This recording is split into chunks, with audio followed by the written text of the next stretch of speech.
Do you ever feel like your homeschool days can be a bit boring, or you're just stuck in a rut? Maybe you're looking for 1 or 2 ideas to finish off your school year, or maybe this is your first year and you really want to wow your kids. Today we're going to talk about 5 easy ideas that add just a little something extra, a little pizzazz or magic to your homeschool.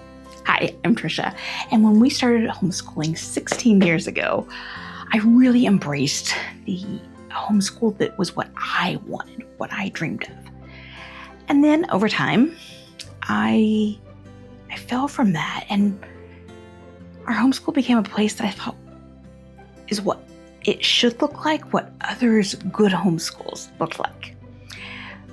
But the result was that it became a place that none of us enjoyed. We were getting through our days, but there was no joy in it. And one way that I came back from that and found our way back to the joy of learning was by intentionally adding in some extras. And you may be saying, but Tricia, our days are full. I know, mine too. But these ideas aren't time intensive. They don't have to be done every day or even every week. They can be as little or as much as what your homeschool needs and wants.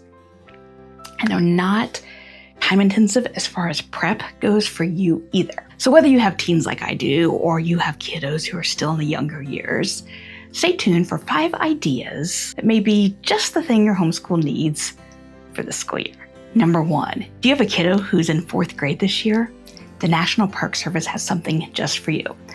A Kid in Every Park is a pass that grants your kiddo and their family into national parks, forests, etc. for free this entire school year. But no, the passes run from September to August, so don't sign up yet, or it's going to expire before you even get a chance to use it. And from home, the National Park Service has all sorts of materials that you can learn from home, including the Junior Ranger packets, videos, articles. They've got a ton of stuff in the educational sections on each park's website. If you don't have a 4th grader this year, they do have several free entry days every year, so just Google for that. And if you are a military family, you can get a free, what's called the America the Beautiful Pass each year as well. So 4th grade is a great time to get out and take learning out into the real world. Number 2, when your kids are little, how many times did you answer the question, why, Mom? Why? Why? And my kiddos missed the memo that they were supposed to outgrow that. I still answer that question a million times a day, it feels like.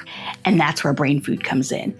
Every month last year, I created a free PDF for my kiddos where every day they could have the answer to some curiosity given to them.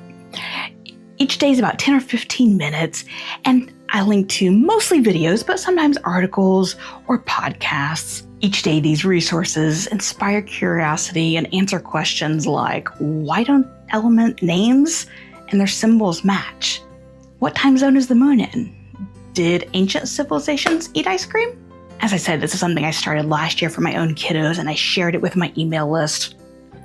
I will leave the link down below for both the PDFs and my email list if you want to join. These were absolutely one of the biggest hits of our homeschool last year, and we had a lot of really good hits. My kiddos loved them. Before I share idea number 3, if you have something that you enjoy, whether it's a seasonal thing or something you do every week, whatever, that adds just a little bit of fun, let me know down in the comments and let's share ideas and learn from each other. Number 3, did you know that sites like BBC and CNN have news that are just for kids and teens?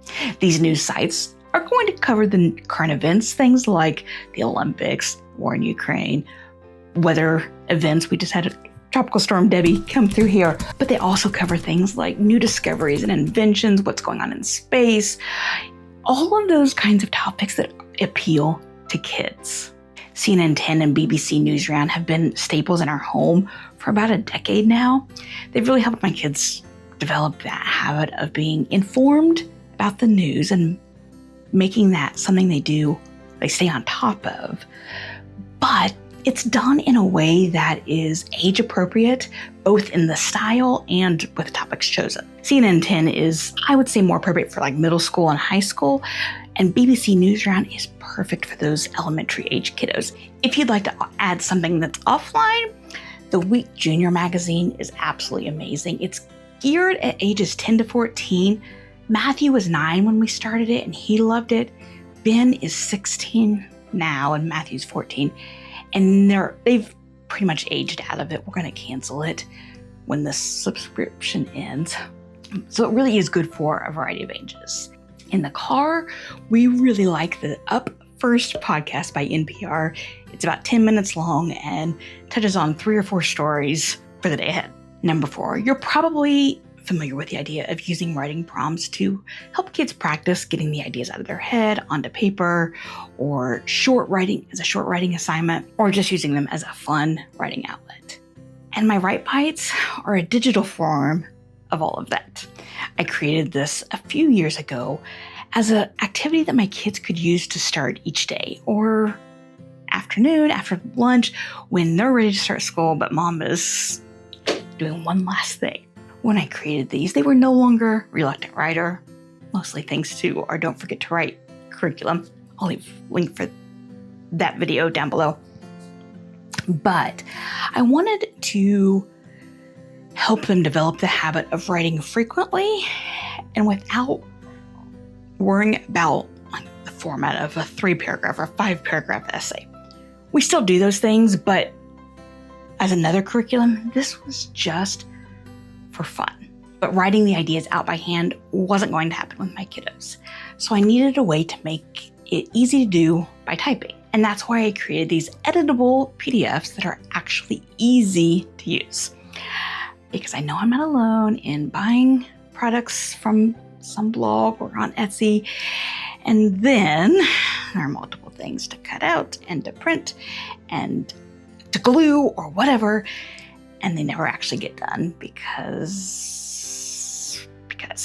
on these, you download them onto your kid's device, they can open, type out their answers, hit save, and they're done. Number 5, Kahoot. If you don't know this one already, it is an online game platform that really picked up popularity in 2020 because you don't have to be in the same location in order to use it. And you don't have to create an account in order to use it. That's when we found it, and it has been a staple in our homeschool ever since. On the Kahoot site, there are tons of pre-made games, or you can create your own.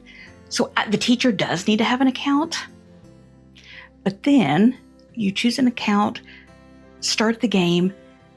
Each kiddo or each device, everyone does need to have their own devices, inserts the code for that game, and gameplay starts. Most of the games we play are somewhere in the 10 to 15 question range, so it does not take long at all. They're just short, like trivia type questions.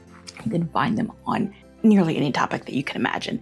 There are ones for, so whatever topic you're studying, history or science, or you want to review some grammar or whatever, you're going to find something. There is a paid level, but we have only ever used the free one. And I like to use this as an after lunch activity.